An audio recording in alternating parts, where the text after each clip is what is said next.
Hi, everybody. Thank you for joining us in our Bible class. This is going to be our second class on the book of Exodus. Brian got us out to a good start on Wednesday night with some introductory remarks. So today we're going to cover Exodus chapters 1 and 2. Hopefully it'll be beneficial and helpful to us. I was thinking during the Lord's Supper time to reflect. You might think that since we think about it so much during the week, there's nothing else that we have to think about when we partake as preachers. But there was some things that came to my mind that I want to share with you. One is, if God accepts me, I don't care who rejects me. Isn't that the way Moses lived his life? Moses lived his life that as long as I find favor in your sight, God, I don't care who else rejected me. And the other thing that Moses did, that Jesus did, and that we need to do as well, which takes this to another level, it takes it up a notch, and that's simply this. I don't care if people reject me as long as they accept Jesus. And that's the way Moses was with the people, right? They can reject me all day long, God. Don't destroy them. Let them help them accept you. So in our life as God's people, we are only concerned about God's acceptance. We don't care if everybody rejects us. But we're also concerned not about our acceptance. We're concerned about people accepting Christ. That is the most important thing in their life. And so I think we need to have that kind of attitude as we go forward. Before we begin, let's go ahead and have a word of prayer. God, we are so thankful that you love us. We are so thankful that you have accepted us because of the sacrifice of Jesus Christ. We are grateful for the book of Exodus and the lessons that it has taught people for thousands of years and the lessons that it will continue to teach us as we move on in our life. We thank you that we can be together with other Christians right now and open up your book and study it together. Help us as we do so that we'll have a good heart and that these words will reach down to the very depth of our hearts and change our lives so that we can be better people and serve you in a way that is pleasing to you. Through Jesus we pray. Amen. All right, so if there are questions in the back, and I also put questions for Wednesday in the back as well. You can pick those up on your way out. But if you didn't get questions, they are back there. You're welcome to get up and go back there and get the questions. We're not going to read the text every week because the text is going to grow in length as we go. And so we won't have time to read the text during our Bible class time period. Hopefully, you've all read the text. And I know if you didn't read it this time, you've read it multiple times, but hopefully you read it this time and thought about these questions that we have for you. Before we get into the questions, I do want us to turn, and this will be a little bit of a repeat for those who have done the Bible reading. I want us to turn to Acts chapter 7, and then we're going to read some from Hebrews chapter 11 as we sort of lay down some foundation remarks as we start studying these particular chapters. Acts chapter 7, this is Stephen's response as he's getting ready to be executed. This is his message to the people as he's telling the story of the Old Testament, if you will. He says in Acts chapter 7, verse 17, "But when the time of the promise drew near, which God had sworn to Abraham, the people grew and multiplied in Egypt, till another king arose who did not know Joseph. This man dealt treacherously with our people and oppressed our forefathers, making them expose their babies so that they might not live. At this time Moses was born and was well-pleasing to God, and he was brought up in his father's house for 3 months. But when he was set us out, Pharaoh's daughter took him away and brought him up as her own son. And Moses was learned in all the wisdom of the Egyptians and was mighty in words and deeds. And when he was 40 years old, he came to his heart to visit his brethren, the children of Israel. And seeing one of them suffer wrong, he defended and avenged him who was oppressed, and struck down the Egyptian. For he supposed that his brethren would have understood that God would deliver them by his hand, but they did not understand. And the next day he appeared to 2 of them as they were fighting and tried to reconcile them, saying, 'Men and brethren, why do you wrong one another?' But he who did his neighbor wrong pushed him away, saying, 'Who made you ruler and judge over us? Do you want to kill me as you did the Egyptian yesterday?' Then at this saying Moses fled and became a dweller in the land of Midian, where he had 2 sons. Now let's look at Hebrews chapter 11, starting in verse 23. Hebrews chapter 11, starting in verse 23.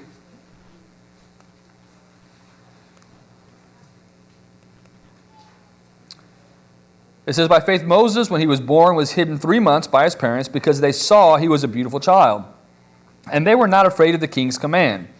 By faith Moses, when he became of age, refused to be called the son of Pharaoh's daughter, choosing rather to suffer affliction with the people of God than to enjoy the passing pleasures of sin, esteeming the reproach of Christ greater riches than the treasures of Egypt, for he looked to the reward. By faith he forsook Egypt, not fearing the wrath of the king, for he endured as seeing him who is invisible. By faith Moses, he kept the Passover and the sprinkling of blood, lest he who destroyed the firstborn should touch them. By faith they passed through the Red Sea as a dry land, whereas the Egyptians attempted to do so were drowned. All right. So the first question is a simple question, but it has a lot of meaning. And I want to explain why I asked the question, because I'm going to ask this question, the same question in different ways throughout the quarter. And the question is simply this: write a short summary or make a list of the main events recorded in Exodus chapter 1. You might think, it's just busy work. Why am I doing that? That's not important. And I would venture to say many of you didn't even do it. Many of you looked at that and said, I'm not going to do that. I know the story. It's in my head. I know this good stuff. Well, the reason I give it to you is, one, we just read 2 summaries, didn't we? We just read 2 summaries of that account, and so it's important to do it. And the other reason why I want you to think in those terms is because all of us need to be able to tell these stories to other people. And writing it out, a summary like we just read in the book of Acts and the book of Hebrews, will help you be able to do that. Or just listing out the main points will help you to be able to do that as well. One of the very important tools of being able to tell a Bible story without the notes and without reading it is to be able to know what those key points are and have them up here. In the storytelling world, whether it's verbally telling stories or telling them in animation or telling them in other formats, they're called story beats. Okay, so in other words, and you think of a comic. I mean, some of you are artists. Jared back there is an incredible artist. If you were going to tell a story through a comic strip, you don't tell all the details, but you have to have the pictures there in order to tell the story. So if you can determine and figure out and learn how to take a story in the Bible and break it down to its components, then when your children or your grandchildren come to you and they want to hear a story from the Bible, you'll be able to tell it to them in a way that is engaging, in a way that they're going to understand the power of the God that's behind that story. Does that make sense? So this isn't just some write-off exercise when I ask you to do this. This is actually helping us train ourselves. I can't think of anything that would be more exciting than for your kids, your grandkids to grow up, and one of the main memories they have of their childhood is hearing Grandma and Grandpa tell me Bible stories. Could you imagine that? Wouldn't that be great? If they came to your house and that was one of the things they enjoyed coming to your house so much because Grandma and Grandpa knew how to tell Bible stories, you're not going to be able to do that if you don't learn how to do what I asked you to do in question number 1. Okay, so what I did is I just wrote down how I would break it down. Okay? How I would break it down. If I were going to tell a story, I told the story court not too long ago, and I didn't use notes for the first, 15, 20 minutes of the thing, and it's because of things like this that you're able to do this. So I broke it down with a simple statement of introduction that says things are changed. The tide is shifting, and things are making a big change. When Moses was the leader, and he was the leader over the Egyptians for 80 years, till he was 110 years old. That was a great time for the children of Israel, right? Their man was the second leading person in all of Egypt. And even after he died, they still had power. And they still had a growing country. And Joseph was able to even know his great-grandchildren. So this is a great time for them. But now, something has changed. And one of the amazing things about God and His ability to communicate His story to us like this is it's copied by people who make movies and all this stuff all the time. Change. Change is something that draws people's attention. And so when you open up the book of Exodus, you are going to see things are about to change. And our brains are designed to all of a sudden take a second look at that. Things are changing. Something's happening. What's happening here? And that draws your children in, and that draws us into God's story when we notice the change that is about to happen. After Joseph's generation died, they continued to grow. Pharaoh came to the throne, and he forgot all the amazing things that Joseph did. He became concerned that the Israelites were going to get bigger and mightier than they are. And in the event of war, what's going to happen? They're going to join our enemies, and they're going to defeat us, and they're going to leave. That was Pharaoh's big fear. Things are changing because one man's mind came to the throne, and he changed things like that. He decided to use slavery as a way to slow down the growth. Hard labor. If we work them really hard, they will not be able to have as many children. They won't grow as much. That failed. Then he decided what we're going to do is we're going to have these 2 midwives kill all the baby boys. That failed.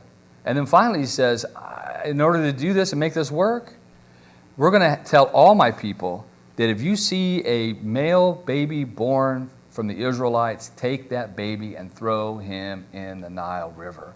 Things have changed and changed quickly compared to when we left off in Genesis. All right, so what did I leave out in my little summary here that you guys have in yours? Or does anybody have a paragraph that you've written that you would like to read to the rest of us in your summary? Maybe a summary like Stephen used. And Stephen wasn't a written summary. He gave it orally, right? And the Hebrew writer gave a pretty good summary of what happened during the time of Moses. Did anybody write one down that you'd like to share with us? All right, Mary has one. Bring a microphone to Mary. And that's another thing. I mean, could you imagine if what you passed down to your kids and grandkids was 100 stories that you wrote yourself from the Bible story? Your story, your way of understanding this, and when they could read that. In other words, when your kids or grandkids are telling Bible stories to their kids or grandkids, they're reading what you wrote because you took the time to write these summaries. That'd be an incredible thing. Mary, what do you have? I had 70 of Jacob's family join Joseph in Egypt. Joseph and his brothers die, but their descendants increase greatly. A new king takes the throne and is afraid of the Israelites. He tries to exterminate them through hard labor and infanticide, first on the part of the midwives who refuse, and then through commanding his people to throw male babies into the river. All right, very good, very good. Mary's a writer; she did that. Very good. I think that's a great skill that you have that you should use for the Lord. Very good. Anybody else have anything that they written down or a bullet point that I failed to mention that you think is important? All right, let's go ahead and go to the next question then. The next question is question number 2. What promises was God fulfilling in chapter 1? And how was Satan trying to stop God from fulfilling those promises, and what did God do to overcome them? All right, we have Mike over here, and we have Joe. Mike and Joe. Mike Allen and Joe.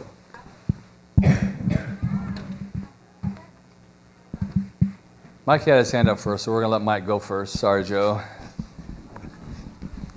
Well, there's the land, the nation, and the seed promise. So it was the seed. His people were growing. Yeah, the big family promise, right? There was having more and more and more people in this family, which is exactly one of the promises that God made. Joe? Piggybacking off that, if they were comfortable in Egypt and that wasn't their land, there had to be a change to get them into the promised land. Very good. And at this time, we didn't, you wouldn't know all that, but something had to change to get them out of Egypt. Yeah, very good. So one of the promises that God made was that Abraham would have a large family. Let's take a look at a couple times where these promises are mentioned. Turn to Genesis chapter 15. I know we know this passage, but it'd be helpful for us to read these. Genesis chapter 12 is when he first makes the promises. But in Genesis chapter 15, it seems like he emphasizes you're going to have a large family in this particular section. So Genesis 15 and verse 1, after these things the word of the Lord came to Abram in a vision, saying, "Do not be afraid, Abram, I am your shield, your exceedingly great reward." But Abram said, "Lord God, what will you give me, seeing I go childless, and the heir of my house is Eleazar of Damascus?"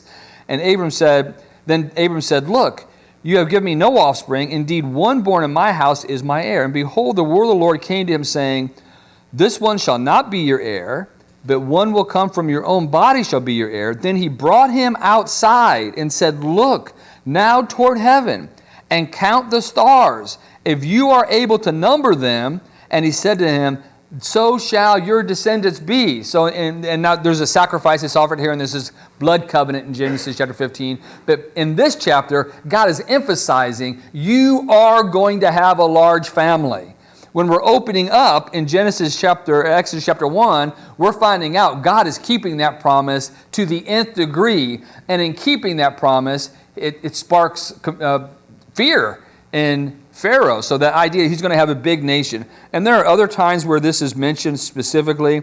In Genesis chapter 17 and verse 6, it says, I shall make you exceedingly fruitful, and I will make nations of you, and kings shall come to you.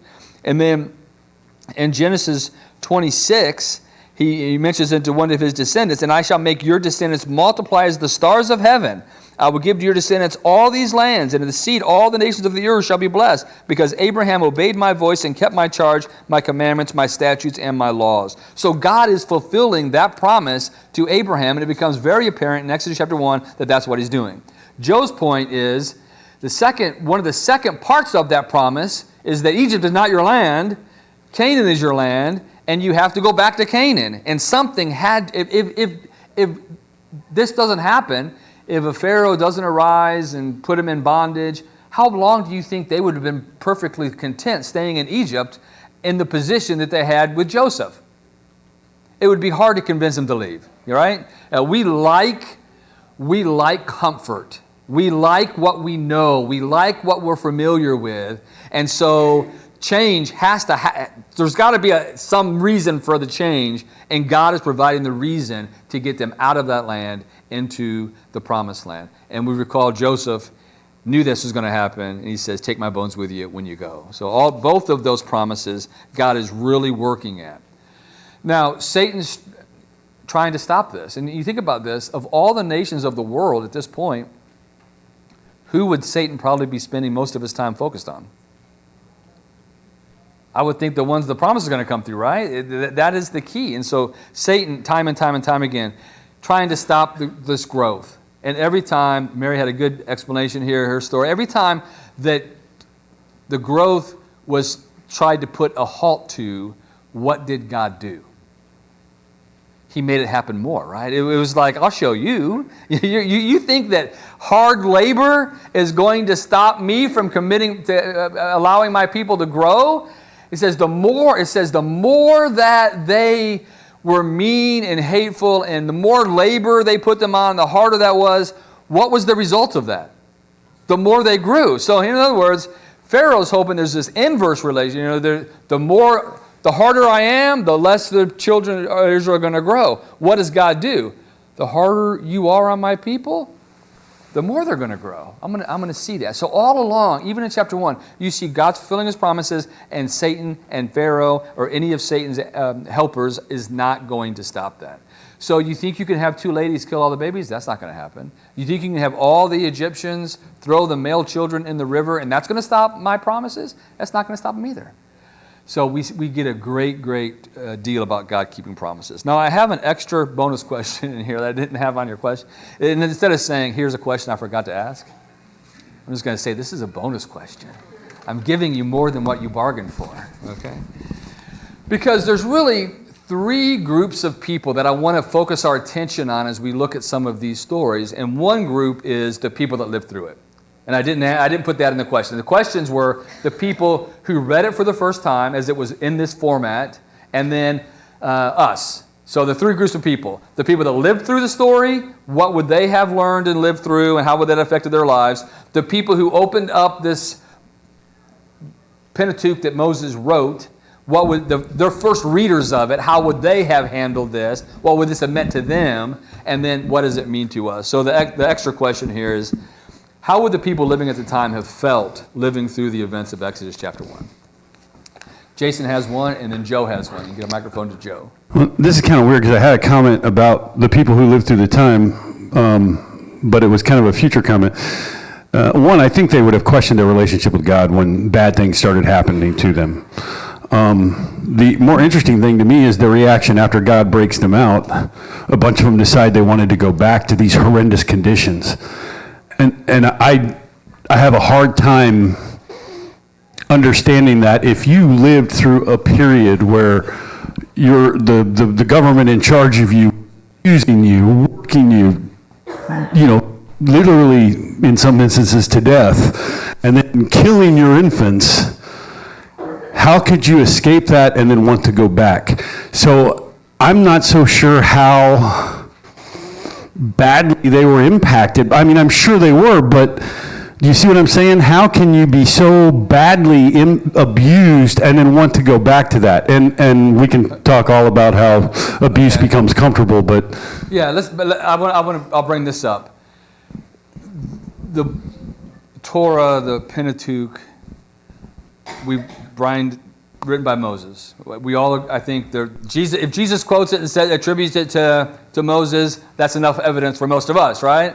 And there's the whole bunch of other evidence that suggests that Moses was the one that wrote this. Chances are he wrote it during the 40 years of wandering in the wilderness, right? That's when they had the time to do it. They're wandering in the wilderness.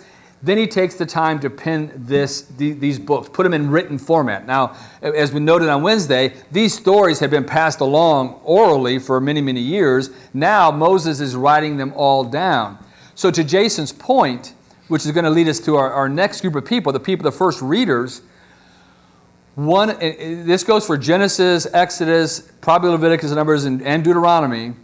One of the things Moses is trying to get the people who are reading this for the very first time and seeing maybe an unadulterated version of it, a pure version of it written by Moses, given to him by God, one of the main themes in all of that is, don't go back to Egypt. They can't be trusted. So going to our next group of people, if you're one of the people that either you were 10 years old when you came out of Egypt, you're still alive when you're going to the promised land, right?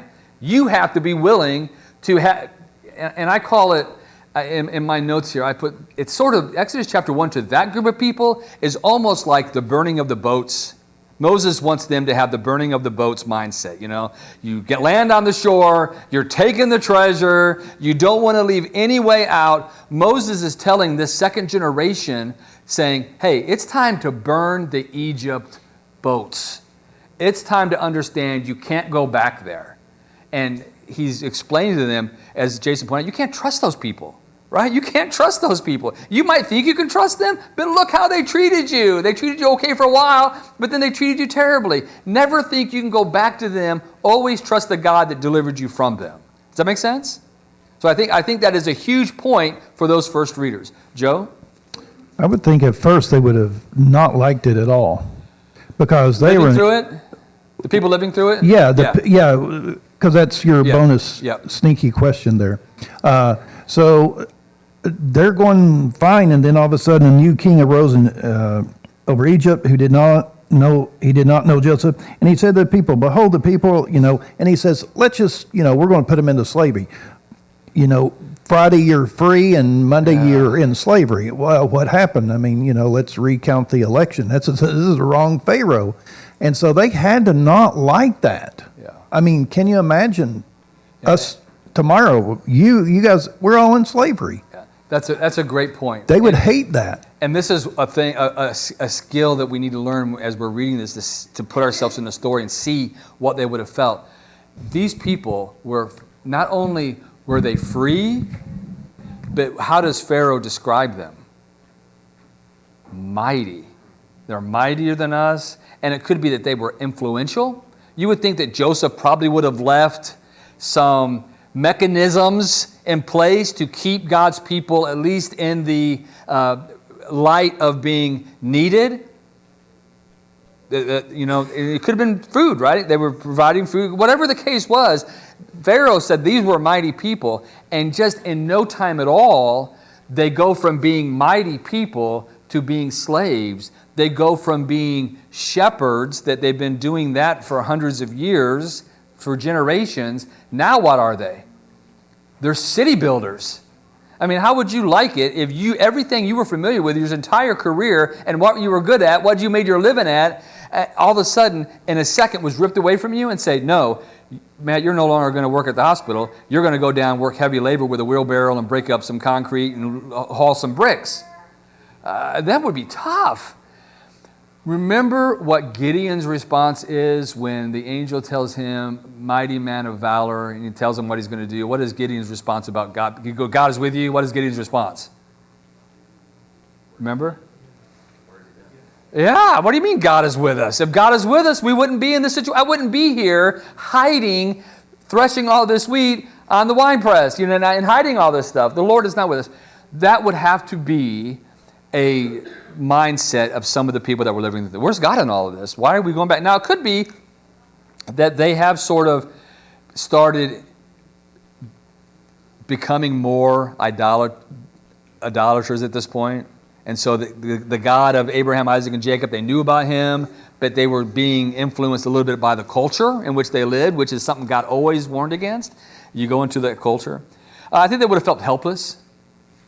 What are we going to do? I mean, this is Pharaoh. We have no way out. We were hopeless, helpless. How heartbreaking would it be when the edict comes down to kill your baby boys? How would that affect your pregnancy, ladies? If you knew, there's no ultrasounds, right? You don't know if you're having a boy or a girl. There's no reveal parties at this particular point. And all of a sudden, you're hoping for a girl. What do? You just know the tragedy that's going to come if there's a boy. So there's a lot of tragedy that is here, and you just got to understand what they were going through on that particular time. So let's go to the next question number 3, and that is, what about these first readers of this particular book? They would have been familiar with their stories, but now Moses has written it all down. He's written it probably to the second generation. Remember, who could not go in the promised land? 20 and above. And I always find this very interesting. You're just, as you're going around the wilderness, you've been living. If you were 10 when you came out of the land, now you're 50 and you're just waiting for that last guy to die, I guess, because you can't go in the land until that last guy dies, right? And you know the promise here. There's death all around you. People are dying because people are not living to their normal life expectancy. If you were 20 when this happened, the longest you're going to live is 60. So you might not be living. There's not a lot of older people, and so there's this going on. And so now Moses writes this book and gives it to them. So what do you think they would be thinking? Question number 3, what'd you put down for that? How would they have benefited from reading Exodus chapter 1? All right, Matt has one.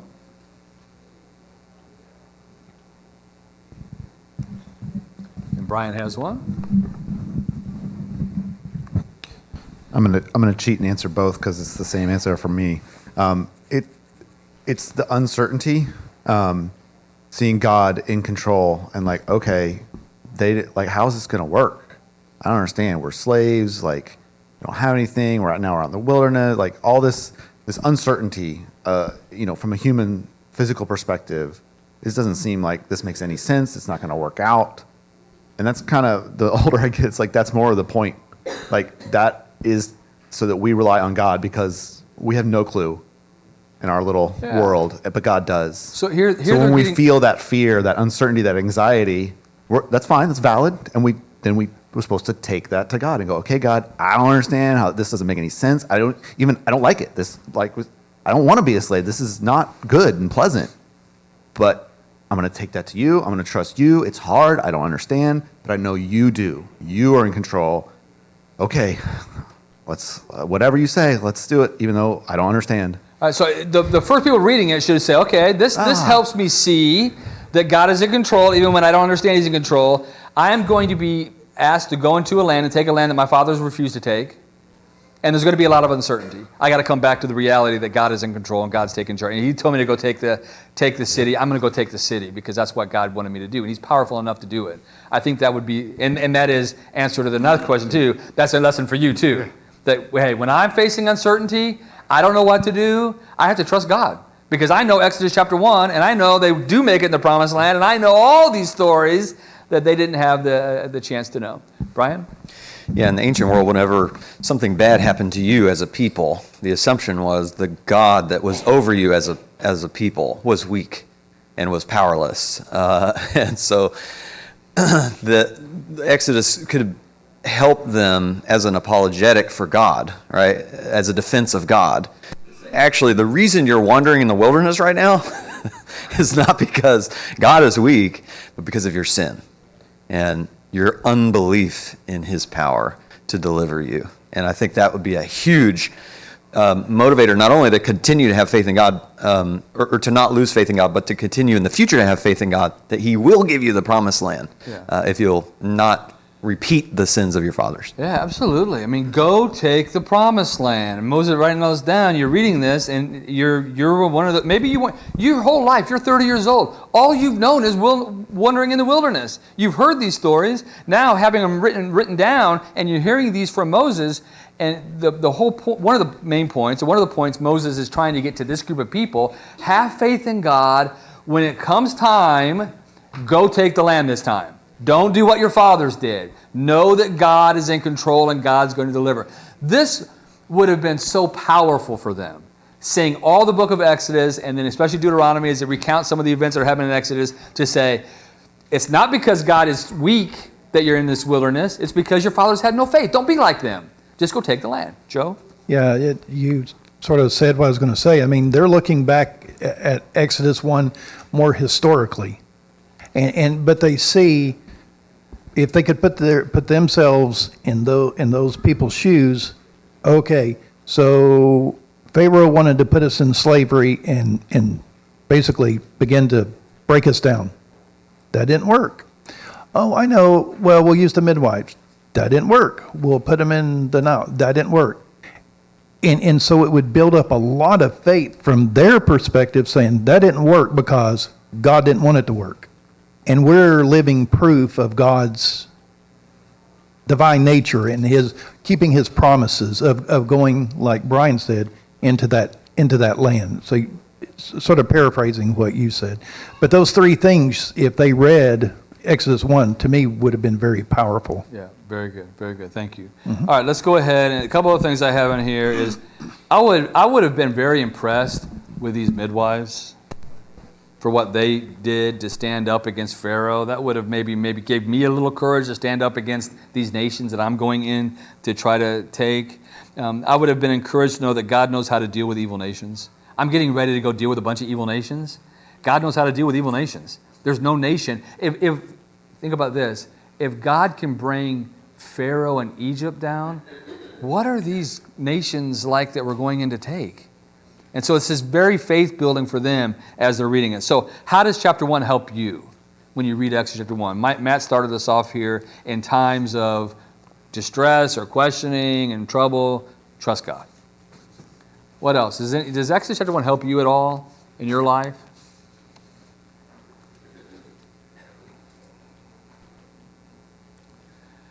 Brian has one. I put, one of the ones that I have is that God is playing the long game sometimes, and I have to understand that, right? What do I want from God? And when do I want it? I want everything now, okay? That's what I want. I want everything now. God doesn't do that. He has a way bigger picture than I have. He sees the beginning from the end, and I have to trust Him on that. And if I'm not getting what I want now, or if I'm being mistreated now, I just got to, this is, I'm in this on God's timing, not my timing. It helps me that way. All right, who has the microphone? Brian, and then Rachel. Yeah, it seems like God consistently uses people who have the courage to fear God more than they fear the tyrant in the land. And that obviously, maybe right now, that isn't as practical for us in America, but there may come a day where the tyranny does become very real and we're persecuted for our religion and all that. And it's just, we need to remember to have that courage, that we can make a huge difference if we fear God more than any earthly ruler. Yeah, and I think that it's good to think about that now, because one day it might happen to us where we have to say, am I willing to go to jail for preaching the gospel?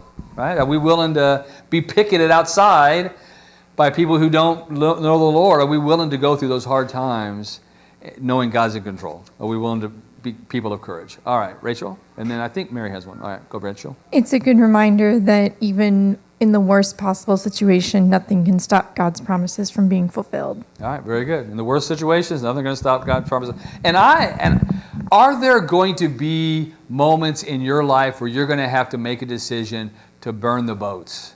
You're holding on to something that gives you comfort and gives you a sense of security, and you're just going to say, you know what?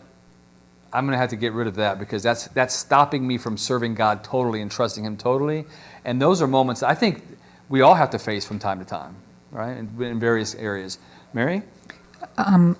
Brian pretty much said what I was thinking, but I'll add that God sends help through people, and sometimes they're the most unlikely people.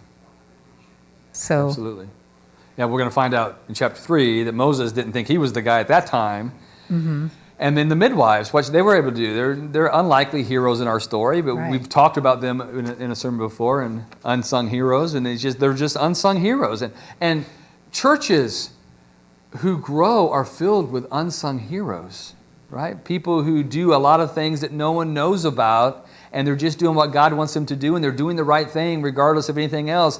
Those are the real heroes, and I think we learn that from a story like this. All right, Jason?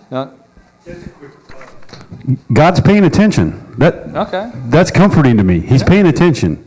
He's concerned. He wants to know what's going on. He does know what's going on. We sang that song, Does Jesus care? When all these bad things are happening to us, and the answer is yes, He cares. I know He cares. He's touched by my grief. You see this in this particular passage. God knows when we're suffering, and He's touched by our suffering. All right, so somebody give me a short recap of chapter 2.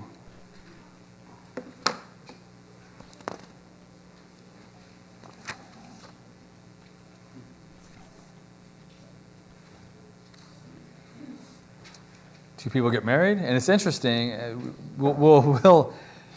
They had kids before Moses. They had 2 older kids, right? But what Brian mentioned that the original name of the book was what?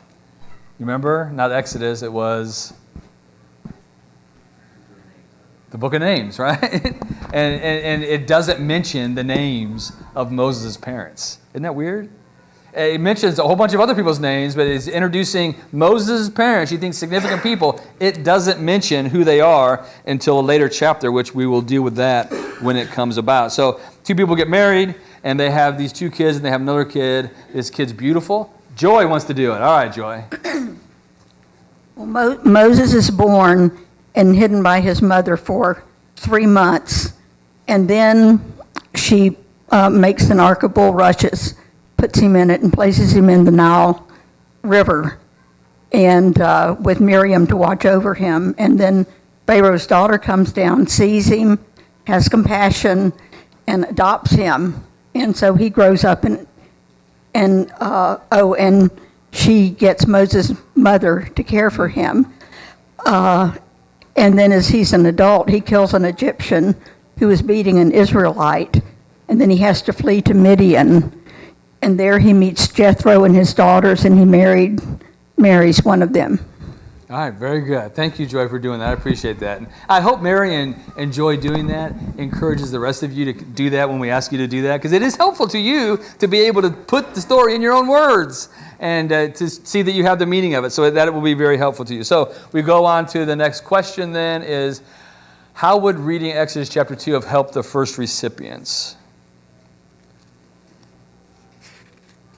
I should probably do the bonus question first, but either one of those questions. How would the people that lived through chapter 2 have felt? What would they have learned?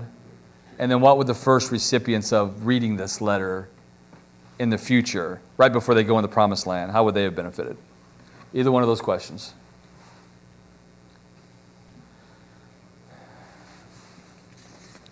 Joe has one.